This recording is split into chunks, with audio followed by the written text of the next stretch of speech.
ஆண்டவராகிய இயேசு கிறிஸ்துவின் நாமத்தினாலே உங்கள் ஒவ்வொருவருக்கும் என் அன்பின் வாழ்த்துதலை நான் தெரிவித்துக் கொள்கிறேன். ஹல்லேலூயா.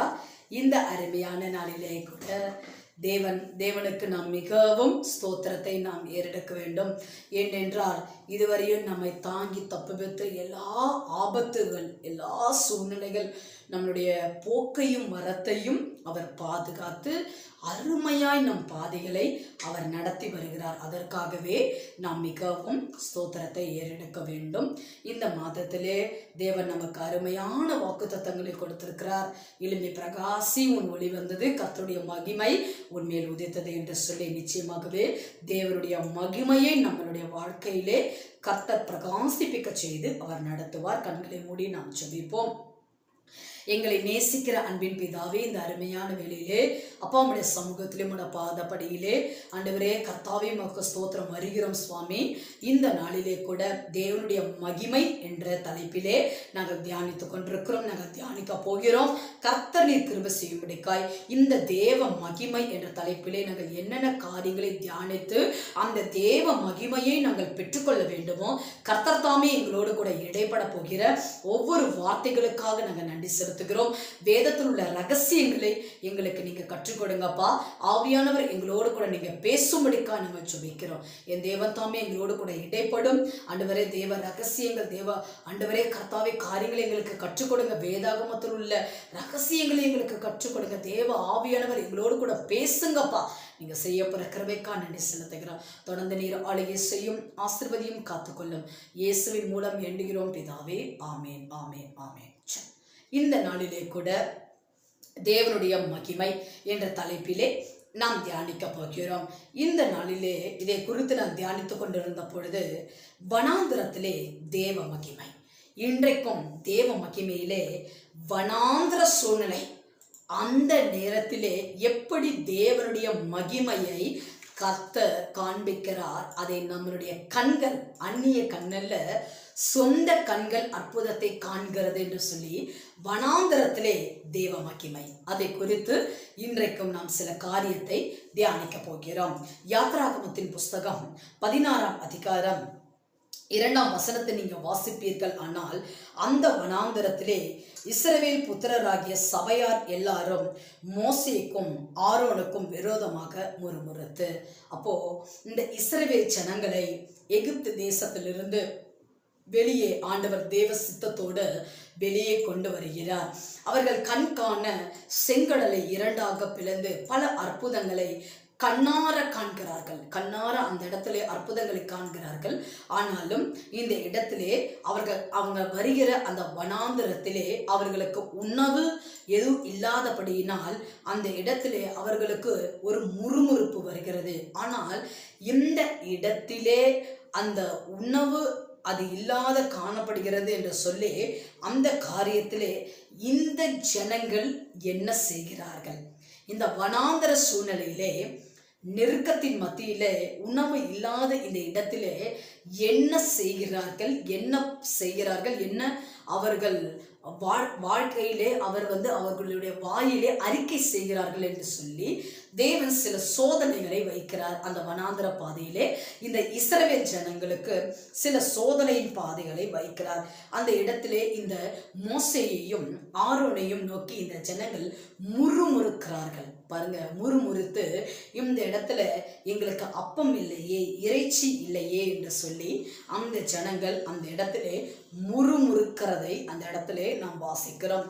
இதே இந்த யாத்ராகமத்தின் புஸ்தகம் இந்த 16ஆம் அதிகாரத்திலே நீங்கள் வாசிப்பீர்கள். ஆனால் 7ஆம் வசனம் சொல்லுகிறது, அந்த இடத்திலே அவர்கள் முறுமுறுக்கிறதினாலே தேவனுடைய சமூகத்திலே மோசே கேட்கும் பொழுது உங்களுக்கு விடியற் காலத்திலே அப்பம் அந்த இடத்திலே காணப்படும் என்று சொல்லி கர்த்தருடைய வார்த்தை கடந்து வருகிறது.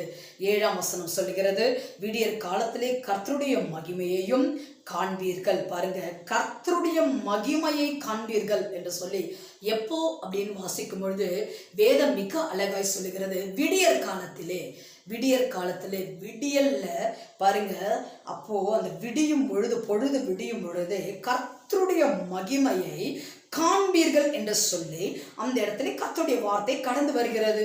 அப்போ கர்த்தருடைய மகிமையை அவர்கள் விடியற் காலத்திலே என்ன கண்டார்கள் என்று நாம் பார்ப்போம். ஆனால் அவர்களுக்கு முறுமுறுப்பு ஏற்கத்தக்கதாக அந்த இடத்திலே தேவன் மன்னாவை அந்த ஜனங்களுக்கு போஷிக்கிறதை நாம் பார்க்கிறோம். அந்த இடத்துல புசிக்கிறதற்கு நான் மன்னாவை அப்பத்தை நான் கொடுக்கிறேன். அந்த இடத்துல நம்ம பார்க்கும் பொழுது தேவனுடைய வார்த்தை கடந்து வருகிறது. நான் இறைச்சியையும், அதாவது மாலையிலே சாயங்காலத்திலே இறைச்சியையும் விடியற் காலத்திலே இந்த மன்னாவையும் தேவன் கொடுக்கிறார். அப்போ இந்த இடத்துல பார்க்கும் பொழுது அன்றன்றைக்கு பாருங்க, அன்றன்றைக்கு உங்களுக்கு எவ்வளவு தேவையோ அந்த அன்றன்றைக்கு அந்த மன்னா விடியற் காலத்திலே அது பொழிந்தருளும் படும். அந்த இடத்துல போய் ஜனங்கள் எடுத்துக்கொள்ளலாம் என்று சொல்லி அன்றன்று உங்களுக்கு என்ன தேவையோ அதை எடுத்துக்கொள்ளுங்கள் என்று சொல்லி வருகிறது வார்த்தை. ஆனால் இந்த ஜனங்கள் பாருங்க கேட்கவே காணப்படலை. பாருங்க, தேவனுடைய வார்த்தையை மீறி மறுநாள் இல்லை என்றால் இன்னைக்கு நம்ம வாழ்க்கையில நிறைய காரியத்துல நாம் நினைக்க வேண்டிய காரியம் என்னவென்றால், இன்னைக்கு மன்னாவை கொடுத்து போஷித்த தேவன், இன்றைக்கு இந்த தேவையை சந்தித்த தேவன் நாளை சந்திப்பார் என்ற விசுவாசம் நமக்குள்ள இருக்கும். அப்போ இந்த ஜனங்கள் பாருங்க, விடியற் காலையில அந்த காலையில பார்த்தீங்கன்னா 14ஆம் வசனம் சொல்லுகிறது, பெய்திருந்த பனி நீங்கின பின் இதோ வனாந்திரத்தின் மீதெங்கும், பாருங்க, வனாந்திரத்தின் மீதெங்கும் உருட்சியான ஒரு சிறிய வஸ்து உறைந்த பனிக்கட்டி பொடியத்தனையாய் அது தரையிலின் மேல் கிடந்தது என்று சொல்லி அதற்கு அந்த இடத்திலே மன்னா என்று அவர்கள் பேரிட்டார்கள் என்று சொல்லி இந்த இடத்திலே நாம் பார்க்கிறோம். அந்த விடியற் காலத்திலே இவர்களுக்கு மன்னாவை கொண்டு கர்த்தர் போஷிக்கிறார். சாயங்காலத்திலே அந்த இடத்திலே காடைகள் வந்து நிரம்பினது என்று நாம் பார்க்கிறோம். காலையிலே மன்னாவை கொண்டு சாயங்காலத்திலே இறைச்சியை கொண்டு தேவன் போஷிக்கிறார். எப்ப தெரியுமா?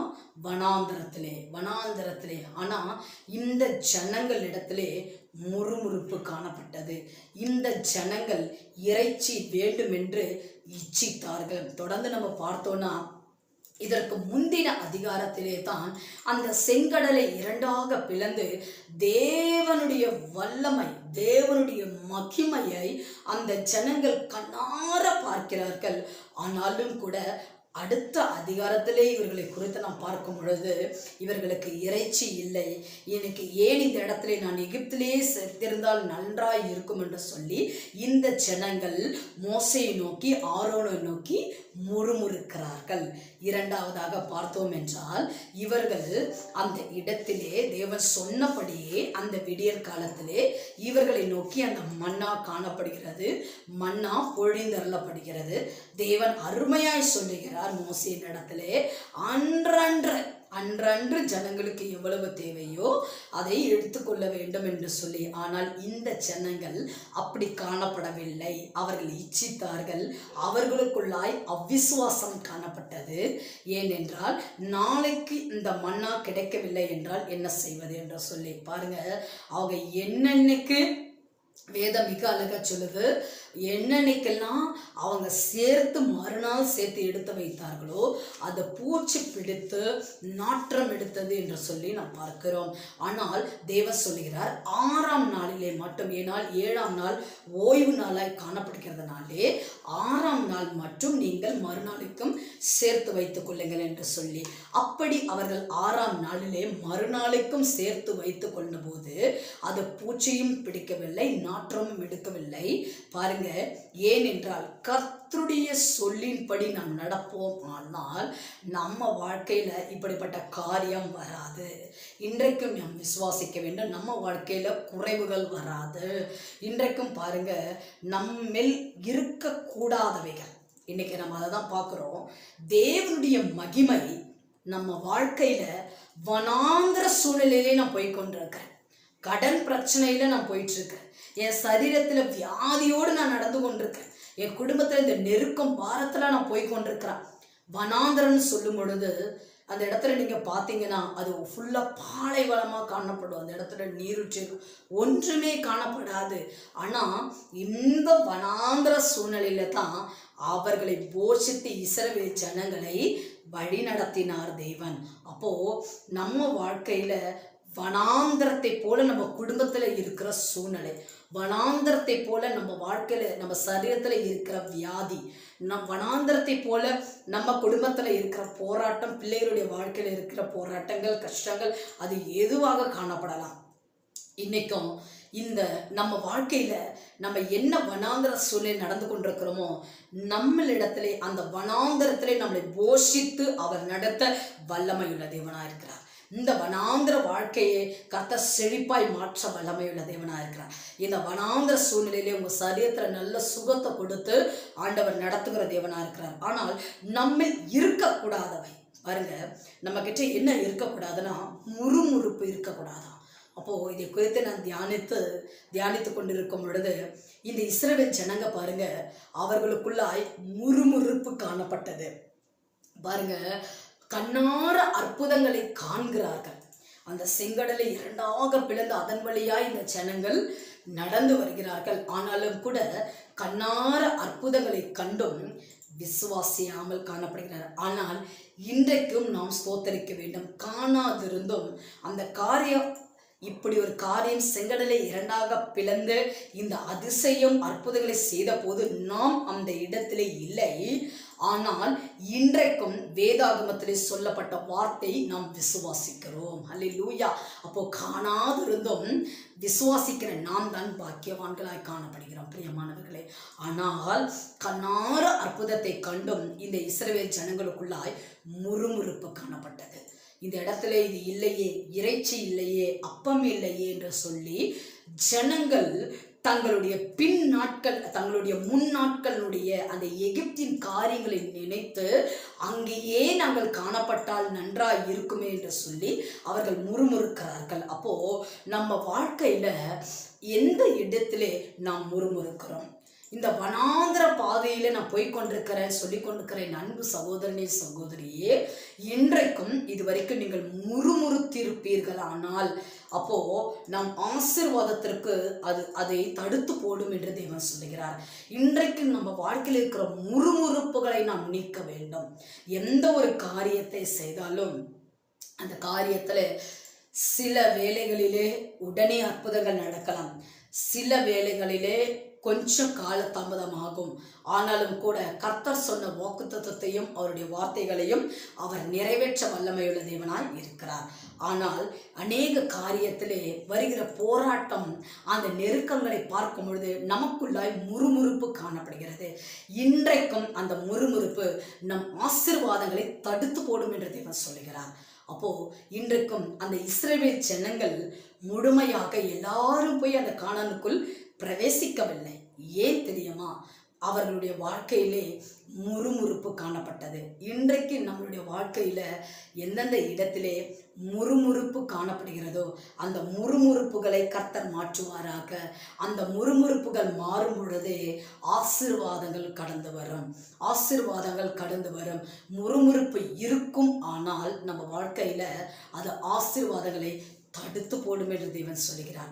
இன்றைக்கு இந்த வார்த்தையை கேட்கும் பொழுதே தேவனுக்கு நேராய் உங்களை ஒப்பு கொடுங்கள். உங்க வாழ்க்கையில இருக்கிற எல்லா முறுமுறுப்புகளையும் தேவன் மாற்றுவாராக. இதுவரையும் அப்படி நீங்க முறுமுறுத்து பேசியிருந்தால், ஆண்டவரே இனிமேல் இந்த காரியத்தை நான் செய்ய மாட்டேன், என்னை முழுமையாய் நான் ஒப்பு கொடுக்கிறேன் என்று சொல்லி நீங்கள் காணப்படும் பொழுது உங்களில் இருந்து தேவன் அருவருக்கிற காரியங்களை நீங்கள் நீக்குவீர்கள். ஆனால் ஆசீர்வாதங்கள் தானாய் கடந்து வரும் என்று தேவன் சொல்லுகிறார். இன்றைக்கு இந்த வார்த்தையை கேட்கும் பொழுது இந்த வனாந்திரத்திலே இந்த இஸ்ரவேல் ஜனங்களை தேவன் அருமையாய் நடத்தினார். ஆனால் அவர்களுக்குள்ளாய் முறுமுறுப்பு காணப்பட்டது. அப்போ இந்த முறுமுறுப்பு நிமித்தமாக ஆசீர்வாதங்கள் அது தடைப்பட்டது. அவர்களுக்குள்ளாய் முழுமையாய் அவர்கள் எல்லாரும் போய் கானானுக்குள் பிரவேசிக்க முடியாத நிலையாய் காணப்பட்டது. இரண்டாவது இச்சித்தார்கள். பாருங்க, வெளியில வந்துட்டாங்க, அந்த எகிப்து தேசத்துல அடிமையா காணப்பட்டு அவங்க செய்கிற வேலைக்கேற்ற அந்த கூலி அவங்களுக்கு இல்லை, சம்பளம் இல்லை, பொருட்கள் கொடுக்க எதுவுமே இல்லை. ஆனால் அவ்வளோ ஒரு காரியத்தில் அவர்கள் ஒரு அடிமையாய் காணப்பட்டாங்க. பாருங்க, அடிமையாக காணப்படும் பொழுது எவ்வளவாய் அவர்களை வேலை வாங்கி இருப்பார்கள். பார்கள், எகிப்தியர்கள் அந்த பார்வோன் எவ்வளவு வேலை, இன்னும் பலமான வேலைகளை கொடுத்து எப்படி அடிமைத்தனமாய் வைத்தது. 430 வருடம் அவர்கள் அடிமைத்தனமாய் காணப்பட்டார்கள் என்று சொல்லி வேதம் சொல்லுகிறது. அப்போ இந்த அடிமைத்தனத்துல இருந்து வெளியே ஆண்டவர் கொண்டு வந்தாரே, இனிமேலும் அவர் நடத்துவாரு, இனிமேலும் போஷித்து நடத்துவாரு. அந்த வனாந்தரத்துல அந்த இடத்துல நடக்கிற பாதையில நமக்கு என்ன வேணும், என்ன தேவன் கொடுக்கிறாரோ அதை புசிச்சு நம்ம திருப்தி அடைவோம் என்ற காரியங்கள் அவர்களுக்குள்ள இல்லாததினாலே அவர்கள் இறைச்சி வேண்டும், இது வேண்டும் என்று சொல்லி அவர்கள் இச்சிக்கிறார்கள். பிரியமானவர்களே, அப்ப இப்படிப்பட்ட இச்சிக்கிற காரியங்கள் நம்ம இடத்துல காணப்படும் பொழுது தேவனுக்கு நம்மேல் எரிச்சலை கொண்டு வரும். அப்போ பாருங்க, தேவன் இந்த இஸ்ரவேல் ஜனங்கள் பாருங்க, மோசே இடத்துல சொல்றாரு, மோசே இந்த வணங்கா கழுத்துள்ள ஜனங்கள் பயங்கரமாய் பாருங்க தேவனுக்கு வனாந்திரத்திலே எரிச்சல் மூட்டினார்கள் என்று பார்க்கிறோம். அப்போ ஒவ்வொரு தடவையும் இந்த மோசே இந்த ஜனங்களுக்காக தேவனிடத்திலே மன்றாடுகிறார், வேண்டுதல் செய்கிறார். பாருங்க, அப்போ தேவனுக்கு எரிச்சல் உண்டாக்குகிற காரியங்கள் நாம் ஒரு நாளும் செய்யக்கூடாது. தேவன் நம்ம வாழ்க்கையில என்ன கொடுத்திருக்கிறாரோ அதற்காக நாம் ஸ்தோத்திரம் பண்ண வேண்டும். இச்சிக்கிற காரியம், இந்த காரியம் வாங்கலாமே, இப்படி செய்யலாமே, அப்படி என்று சொல்லி தேவையில்லாத காரியங்களுக்கு நம்மளுடைய பணத்தை செலவு பண்ணாதபடிக்கு, அந்த காரியத்திலே இச்சிக்காதபடிக்கு நாம் காணப்பட வேண்டும். பிரியமானவர்களே, இந்த வார்த்தையை கேட்கும் பொழுது நீங்கள் விசுவாசியுங்கள். இந்த முறுமுறுப்பு நம்மளிடத்தில் இருக்கக்கூடாது. இந்த இஸ்ரவேல் ஜனங்களிடத்திலே காணப்பட்ட இச்சிக்கிற காரியம் நம்மிடத்துல இருக்கக்கூடாது. அதே போல அந்தந்த நாளுக்கு தேவையான அளவு, ஓமர் அளவு, பாருங்க அந்த இடத்துல அழகா சொல்லுது, ஓமர் அளவு என்று சொல்லி அந்தந்த நாளைக்கு என்னென்ன வேணுமோ, அன்னைக்கு உங்களுக்கு என்ன வேணுமோ அப்போ அந்த அளவுக்கு எடுத்துக்கோங்கன்னு சொல்லி சொல்லும் பொழுது ஜனங்கள் அந்த வார்த்தையை கேட்காம கீழ்ப்படியாமை, கர்த்தர் இப்படி சொல்றாரா, இன்னைக்கு இந்த மன்னாவை கொடுத்து போஷித்தவர் நாளைக்கும் விடியற் காலையிலே மன்னா வரும் என்ற விசுவாசம் அவர்கள் கண்ணார கண்டும் அவர்களிடத்துல இல்லை. பாருங்க, அப்போ தேவனிடத்திலே கீழ்ப்படியாமையால் அவர்கள் காணப்படுகிறார்கள். இந்த கீழ்ப்படியாமை எதை கொண்டு வரும் என்று பார்த்தால் நம் வாழ்க்கையில் பாவம் மற்றும் கடினங்களை கொண்டு வரும். பாருங்க, பாவங்களையும் கடின இருதயம். இந்த அநேக இடத்திலே வணங்கா கழுத்துள்ள இஸ்ரவேல் ஜனம், கர்த்தர் சொல்றார், வணங்கா கழுத்துள்ள இஸ்ரவேல் ஜனம், என்ன கர்த்தர் என்ன சொன்னாலும் சரி, என்ன அதிசயங்களை கண்ணார பார்த்தாலும் சரி, நான் இப்படித்தான், என்னால் என்னை மாற்ற முடியாது என்று சொல்லி அப்படிப்பட்ட கடின இருதயம் உள்ளவர்களாய் இவர்கள் காணப்பட்டார்கள். பிரியமானவர்களே, இன்றைக்கு உங்களுடைய வாழ்க்கையில இப்படிப்பட்ட காரியங்கள் காணப்பட்டதானால், முறுமுறுப்புகள், இச்சிக்கிற காரியங்கள், கீழ்ப்படியாமை, இந்த காரியத்திலே நாம் காணப்பட்டோமானால் ஒரு நாள் நம்மை தேவன் ஆசீர்வதிக்க முடியாது. இன்றைக்கும் நம்மளுடைய வாழ்க்கையிலே வனாந்தரத்தின் மத்தியிலே நான் போய்கொண்டிருக்கிறேன் என்று சொல்லி கொண்டிருக்கிறவர்கள் இன்றைக்கும் நம்மை நாமே ஆராய்ந்து பார்த்து எந்தெந்த காரியத்திலே நாம் தேவனை முறுமுறுத்திருக்கிறோம், எந்தெந்த காரியத்தை தேவன் பிரியமில்லாத காரியத்தை இச்சித்து அதை நாம் செயல்படுத்தியிருக்கிறோம், எந்தெந்த காரியத்திலே கர்த்தர் சொன்ன காரியத்திலே கீழ்ப்படியாமை நம்ம இடத்திலே காணப்படுகிறது. இந்த 3 காரியமும் இந்த இஸ்ரவேல் ஜனங்களை கானான் தேசத்திற்குள் பிரவேசிக்க விடாதபடிக்கு தடை பண்ணினது.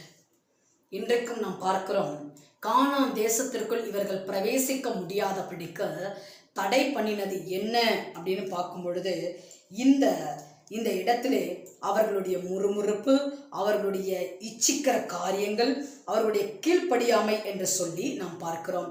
இந்த வார்த்தையை கேட்கும் பொழுது நீங்கள் இன்றைக்கு விசுவாசியுங்கள், எந்தெந்த காரியத்திலே கீழ்ப்படியாமை காணப்படுகிறது, எந்தெந்த காரியத்திலே இச்சிக்கிற காரியங்கள் காணப்பட்டது, எந்தெந்த காரியத்திலே ஒரு கீழ்ப்படியாமை காணப்பட்டது, அதை தேவனுக்கு நேராய் நீங்கள் ஒப்பு கொடுப்பீர்கள். ஆனால் இன்றைக்கு கர்த்தர் மாற்ற வல்லமை உள்ள தேவனாயிருக்க. பாருங்க, இந்த வனாந்தரத்துல இந்த இஸ்ரவேல் ஜனங்களுக்கு காலையிலே மன்னாவை கொண்டு போஷித்தாராம், மாலையிலே காடைகளை கொண்டு போஷித்தாராம். அப்புறம் அவங்களுக்கு பகலிலே மேகஸ்தம்பம். பாருங்க, வனாந்தர பாலைவனம், அந்த இடத்துல ஒன்று இருக்காது, வெயில் அப்படி காணப்படும். ஆனால் அந்த இடத்துல கூட கர்த்தர் எவ்வளோ கரிசனை உள்ள தேவன் பாருங்க. வனாந்திரத்திலே அவர்கள் காணப்பட்டால நடந்தாலும் அந்த இடத்துல பகலில் அவர்களுக்கு வெயில் தெரியாதபடிக்கு ஒரு மேகஸ்தம்பம், இரவிலே அவர்களுக்கு அந்த இடத்துல அந்த அக்னி ஸ்தம்பம் அவர்களுக்கு வெளிச்சம் கொடுக்க அந்த அக்னி ஸ்தம்பம் அவர்கள் இடத்திலே காணப்பட்டது பாருங்க. பகலிலே மேகஸ்தம்பம், இரவிலே அக்னி ஸ்தம்பத்தை கொண்டு அவர்களை நடத்தினார் தேவன். அப்போ வனாந்திரமா காணப்பட்டாலும் அந்த வனாந்திரத்திலே நம்மிடத்திலே இச்சிக்கிற காரியமோ, தேவனிடத்திலே கீழ்ப்படியாமை காரியமோ, நம்ம இடத்துல முறுமுறுப்புகளோ இந்த இஸ்ரவேல் ஜனங்களிடத்திலே காணப்பட்டதை போல காணப்படாமல் காணப்பட்டோமானால் வனாந்திரத்திலே கர்த்தர் நம்மை போஷித்து நடத்துவார். வனாந்திரத்திலே நம் தேவைகளை தேவன் சந்திப்பார். வனாந்திர வாழ்க்கையிலே இவங்களுக்கு தேவன் வெளிச்சத்தை பிரகாசிப்பிக்க செய்து அவர்களுக்கு எப்படி தேவன் மேகஸ்தம்பத்தினாலும் அக்னி ஸ்தம்பத்தினாலும் அவர்களை பாதுகாத்து நடத்தினாரோ அதே போல நமக்கும் தேவன் நடத்துவார். மிக அழகாய் வேதம் சொல்லுகிறது. யாத்திராகமம் 16:35 நீங்க வாசிப்பீங்கன்னா, இஸ்ரவேல் புத்திரர் குடியிருப்பான தேசத்திற்கு வரும் மட்டும் அவர்கள் இருக்கிற குடியிருப்பு அந்த 40 வருஷம் அளவும் மன்னாவை புசித்தார்கள். அவர்கள் கானான் தேசத்தில் எல்லையில் சேரும் வரைக்கும் மன்னாவை புசித்தார்கள். பார்த்தீங்களா, இந்த இடத்துல பார்க்கும் பொழுது தேவன் பாதியிலே கைவிட்டாரு. பாதியிலே கொஞ்ச நாள் தான் அந்த மன்னா பொழிந்தருளப்பட்டது என்று சொல்லவில்லை. அந்த 40 வருஷமும் அவர்களுக்கு மன்னாவை கொண்டு கர்த்தர் போஷித்து அந்த எல்லையிலே அவர்கள் போய் சேரு மட்டும் மன்னாவை கொண்டு கர்த்தர் போஷித்தார். இந்த வார்த்தையை கேட்கிறேன் அன்பு சகோதரி சகோதரியே, உங்க வாழ்க்கையில அநேக காரியத்திலே நீங்கள் காணப்படலாம், அநேக போராட்டத்தின் மத்தியிலே நீங்கள் காணப்படலாம். இன்றைக்கும் நீங்கள் விசுவாசியுங்கள். எல்லைகளிலே நீங்கள் கர்த்தரை எந்தெந்த காரியத்திலே சவால்களில் நான் நிற்கிறேன் நிறைய காரியத்தில் உறவினர்கள் மத்தியில் எல்லா காரியங்களும் கிறிஸ்துவுக்காக நான் கிறிஸ்துவை ஏற்றுக்கொண்டு சவாலில் நின்று கொண்டிருக்கிறேன் அப்படி நீங்கள் சொல்லி வந்திருக்கிறீங்களா? பாதியிலே உங்களை விட்டு விடுகிற தேவன் அவர் அல்ல. இன்றைக்கு நீங்கள் விசுவாசிங்க. இந்த வனாந்திரத்திலே கர்த்தர் உங்களை போஷித்து நடத்துவார். இந்த வனாந்திரத்திலே உங்கள் தேவைகளை கர்த்தர் சந்திப்பார்.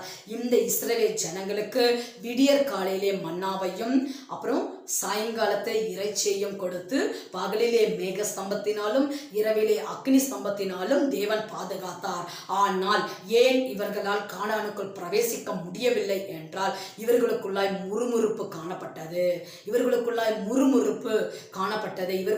இச்சிக்கிற காரியங்கள் காணப்பட்டது. இவர்களுக்குள்ள தேவனுக்கு இருக்க வேண்டிய தேவன் சொல்லுகிற காரியப்படி நடக்காமல் கீழ்ப்படியாமை காணப்பட்டது. அதனாலே இவர்கள் கானானுக்குள் பிரவேசிக்க முடியாமல் வனாந்தரத்திலே தேவனுக்கு எரிச்சல் மூட்டினாலே ஆசீர்வாதங்கள் தடைப்பட்டு அவர்கள் வனாந்தரத்திலே மாண்டு போனார்கள். இன்றைக்கு இந்த நிலைகளை கர்த்தர் மாற்றுவார். பிரியமானவர்களே, இந்த இஸ்ரவேல் ஜனங்களை போல பாதியிலே நம் மறிக்கிற காரியங்கள் நமக்கு வேண்டாம். இந்த பாதியிலே கைவிட்டு போகிற தேவன் நம் தேவன் அல்ல. வனாந்தரத்திலே போஷித்து நடத்த அவர் வல்லமையுள்ள தேவனாய் இருக்கிறார். கண்களை மூடி நாம் செபிப்போம். எங்களை நேசிக்கிற அன்பின் பிதாவே, இந்த அருமையான வேளையிலே ஆண்டவரே உமக்கு ஸ்தோத்திரம். கர்த்தாவே, வனாந்திரத்திலே வழியை உண்டாக்குகிற தேவனை நாங்கள் ஆராதிக்கிறோம். வனாந்திரத்தின் பாதைகள் இன்றைக்கு இந்த வார்த்தையை கேட்கும் பொழுது யாரெல்லாம் நான் வனாந்திரத்தில் நடந்து கொண்டிருக்கிறேன்னு சொல்றாங்களோ அவங்க வாழ்க்கையில முறுமுறுப்புகள் இருக்கிறதா ராஜா? அவர்கள் வாழ்க்கையில இச்சிக்கிற காரியங்கள் இருக்கிறதா? அவர்கள் வாழ்க்கையில கீழ்ப்படியாமல் தேவனுக்கு கீழ்ப்படியாமை அது காணப்படுகிறதா? எந்தெந்த ஆசீர்வாதங்கள் தடைப்பட்டதோ, தேவனுக்கு எந்தெந்த எல்லைகளிலே எரிச்சல் மூட்டுகிற காரியங்களை செய்தார்களோ ஒரு விசில நீர் மன்னிக்கும்படிக்காய் வழிகளை கர்த்தர் தாமே திறக்கும்படிக்காய் ஆண்டவரே உமக்கு ஸ்தோத்திரம். நம் வாழ்க்கையிலே பாவங்களுக்கு விலக்கி ஆண்டவரே மற்றும் ஆண்டவரே கடின இருதயங்களுக்கு விலக்கி ஆண்டவரே பாதுகாத்துக் கொள்ளுங்க. இந்த வார்த்தையை கேட்கிற என் அன்பு சகோதர சகோதரிகளை எம் தேவன் தாமே பலப்படுத்தும்படிக்காய் தேவனுடைய மகிமை ஒவ்வொரு குடும்பத்திலே ஒவ்வொரு வாழ்க்கையில யார் யார் வனாந்திரத்தின் சூழ்நிலையிலே நான் நடந்து கொண்டிருக்கிறேன்னு சொல்லி இருக்கிறாங்களோ அவர்களுடைய வாழ்க்கையிலே இந்த வனாந்திரம் வயல்வெளியாக மாறட்டும் ஆண்டவரே. இந்த வனாந்திர சூழ்நிலைகள் மாறட்டும் ஆண்டவரே. இந்த வனாந்திரத்துல நீரூற்றுகளை புறப்பட செய்யுங்கப்பா ஆண்டவரே. இந்த இஸ்ரவேல் ஜனங்களை அருமையாய் நடத்தினீங்கப்பா. 40 வருஷம் அளவும் நாங்கள் வாசிச்சோம் ஆண்டவரே. 40 வருஷம் அளவும் அந்த மன்னாவை கொண்டு போஷித்து அவர்கள் எல்லையில் மட்டும் அந்த மன்னாவை கொடுத்து நீங்க போஷிச்சீங்க ராஜா. இன்றைக்கு அந்த வார்த்தை கேட்கும் பொழுது இந்த லாக்டவுன் பீரியட்ஸ்ல யார் யாரெல்லாம் கலங்கி காணப்படுறாங்களோ, யாரையெல்லாம் பயத்தோடு காணப்படுறாங்களோ, யார் யாரெல்லாம் தேவையோடு காணப்படுறாங்களோ, யார் யாரெல்லாம் வேலை இல்லாமல் காணப்படுகிறார்களோ, இயேசுவின் வல்லமையுள்ள நாமத்தினாலே அவர்களுக்கு பரத்திலிருந்து ஒத்தாசைகளை அனுப்புங்கப்பா. அவர்களுடைய வேலை வாய்ப்புகளை உண்டு பண்ணி கொடுங்கப்பா. குடும்பத்துல யார் யாரெல்லாம் சமாதானம் இல்லாமல் வனாந்திர சூழ்நிலையை காணப்படுன்னு சொல்றாங்களோ அவர்களுடைய வாழ்க்கையில சமாதானம் உண்டாகட்டும் ஆண்டவரே. சந்தோஷம் உண்டாகட்டும் ஆண்டவரே. என்னென்ன ஜெபங்கள் ஜெபித்து கொண்டிருக்கிறார்களோ அவர்களுடைய வாழ்க்கையில நடத்துங்கப்பா. மன்னாவை கொடுத்து போஷிங்க ஆண்டவரே. அப்பங்களை கொடுத்து போஷிங்க. ஒவ்வொரு குடும்பத்தையும் ஆண்டவரே நீ நடத்த வல்லமையுள்ள தேவனா இருக்கிறீங்க ஆண்டவரே. எலியாவுக்கு காகத்தை கொண்டு ஆண்டவரே போஷித்த தேவன் ஆண்டவரே. கேரித் ஆற்றன் கரையில எலியா இருக்கும் பொழுது அவருக்கு காகத்தை கொண்டு போஷித்தீர் என்று நாங்கள் பார்க்கிறோம். இன்றைக்கும் கர்த்தாவே இந்த கொரோனா பீரியட்ஸ்ல யார் யாரெல்லாம் கர்த்தாவே ஆண்டவரே குறைவுபட்ட நிலையில இருக்கிறாங்களோ, வனாந்திர சூழ்நிலையில இருக்கிறார்களோ அவர்கள் எல்லா வனாந்திர சூழ்நிலைகளை மாற்றி அதை வயல்வெளியாய் மாற்றப்படுற கிருபைக்காக நன்றி. இந்த வனாந்திரத்திலே போஷித்து ஆண்டவரே இஸ்ரவேல் ஜனங்களை நடத்தின தேவன் இந்த வார்த்தை கேட்கிற ஒவ்வொரு பிள்ளைகளையும் நடத்தப்படுற கிருபைக்காக நன்றி. இன்றைக்கு யார் யாரெல்லாம் தங்களை கீழ்ப்படியாமை காரியங்கள்ல இச்சித்த காரியத்திலே ஆண்டவரே கர்த்தாவை ஒப்பு கொடுத்தாங்களோ அந்த காரியத்தில் அவர்கள் மனம் திரும்ப கர்த்தர் உதவி செய்து அவர்கள் பாவங்களை கர்த்தர் தாமே மன்னித்து கர்த்தர் நீ நடத்தப்படுற கிருபைக்காக நன்றி. யார் யாரெல்லாம் முறுமுறுத்தார்களோ அவர்களை மன்னிக்கும்படிக்காய் அவர்கள் குடும்பத்திலே ஆசீர்வாதங்களை கொடுக்கப்படுற கிருபைக்காய் ஸ்தோத்திரம் ஆண்டவரே. நீர் எடுத்து ஒவ்வொருவரையும் பயன்படுத்தப்படுற கிருபைக்காக இந்த மாதம் எங்களுக்கு கொடுத்த வாக்குத்தத்தன்படி எழும்பி பிரகாசி உன் ஒளி வந்தது. கர்த்தருடைய மகிமை உன்மேல் உதித்தது. இந்த வார்த்தையை கேட்கும் போது ஒவ்வொரு குடும்பத்திலே கர்த்தருடைய மகிமையை உதிக்க செய்யும்படிக்காய் வெளிச்சம் கடந்து வரும்படிக்காய் சொல்லிக்கிறேன். நீ செய்யப்படுற கிருபைக்காக நன்றி. இந்த வனாந்திரத்திலே தேவன் கரங்களை பிடித்து நீ நடத்தப்படுற கிருபைக்காக சாட்சியாய் நிறுத்தப்படுற கிருபைக்காக நன்றி ஆண்டவரே. இந்த வனாந்திர பாதைகளிலே எல்லா சூழ்நிலைகளையும் மாற்றி எல்லா தேவைகளையும் சந்தித்து அப்பம் தண்ணீரை ஒவ்வொரு குடும்பத்திலே ஆசீர்வதித்து குறைவுகளை மாற்றி ஆண்டவரே கர்த்தாவே உமக்கு ஸ்தோத்திரம் நடத்தப்படுற கிருபைக்காக நன்றி. ஒவ்வொரு குடும்பத்தையும் என் தேவத்தாமே ஆசீர்வதியும் சுகவீனத்தோடு இருக்கிறவர்கள் சுகத்தை பெற்றுக்கொள்ளட்டும் ஆண்டவரே. ஆண்டவரே ஒவ்வொரு குடும்பத்தையும் ஆண்டவரே பிள்ளைகளையும் என் தேவத்தாமே நீர் ஆசீர்வதித்து நீர் பொறுப்பெடுத்து நடத்தும். நிறைய பொறுப்பெடுத்து நடத்தும். ஆசீர்வதியும் காத்துக்கொள்ளும். இயேசுவின் மூலம் வேண்டுகிறோம் பிதாவே. ஆமேன் ஆமேன். கர்த்தர் உங்களை ஆசீர்வதிப்பாராக. ஆமேன்.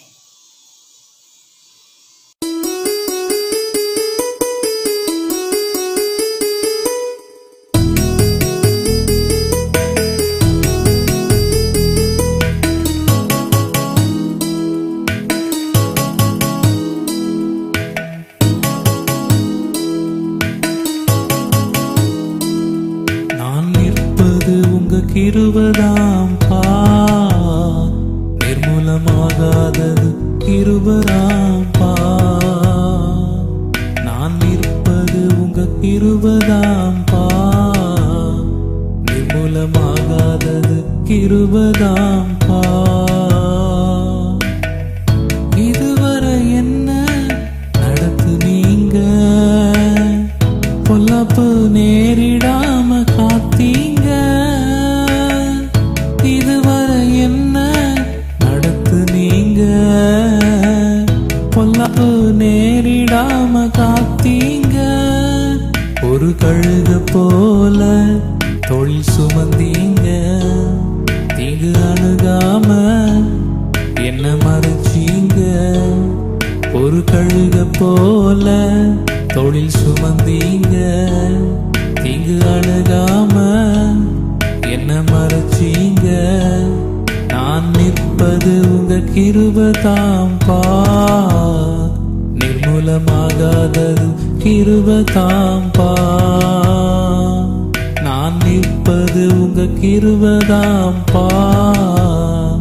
நிர்மூலமாகாதது கிருபதாம்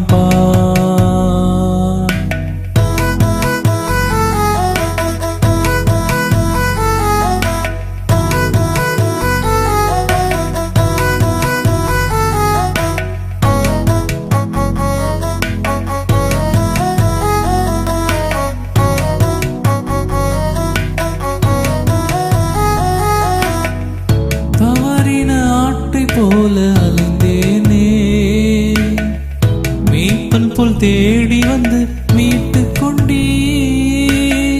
தவறின ஆட்டை போல அலைந்தேனே, மேய்ப்பன் போல் தேடி வந்து மீட்டு கொண்டீர். உடைந்த பாத்திரமாய் இருந்தேனே, புது கருவியாக என்னை வணைந்தீரே. உடைந்த பாத்திரமாய் இருந்தேனே, புது கருவியாக என்னை வணைந்தீரே. நான் நிற்பது உங்க கிருபதாம் பார், நிர்மூலமாகாததும் கிருபதாம் பார். நான் நிற்பது உங்க கிருபதாம் பார், நிர்மூலமாகாதது கிருபதாம் பார்.